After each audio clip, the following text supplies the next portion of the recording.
the visuals that we are getting of the Prime Minister. He currently is in Jordan, and those are the first set of visuals that we are getting. It's a three-nation trip that the Prime Minister has now embarked on, and his first stop is Jordan. It's his first visit to Jordan as the Prime Minister, and there you can see him receiving a warm welcome, and those are the members of Indian diaspora that you can see who are giving a warm welcome to Prime Minister Narendra Modi as he arrived in Jordan. In fact, it's a three-nation visit. He's going to Jordan first, then Ethiopia, and then Oman. And he also, in fact, released a big statement. Prime Minister's office, in fact, released a statement ahead of the Prime Minister embarking on this three-nation tour.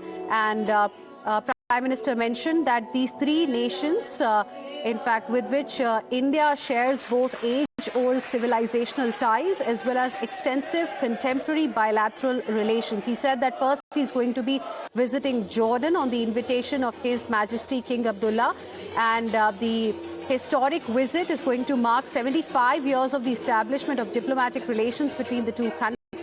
And there you can see, as he has arrived in Jordan, he's being welcomed by members of the Indian diaspora before the business part of his visit to Jordan begins. And he's also mentioned that he's going to hold detailed discussions with His Majesty there, and also the Prime Minister of Jordan, and will be looking forward to engagements with His Royal Highness. And he will also be meeting the vibrant Indian community that has made significant contribution to the India-Jordan relations over the last few years. It's going to be a very, very interesting visit of the Prime Minister.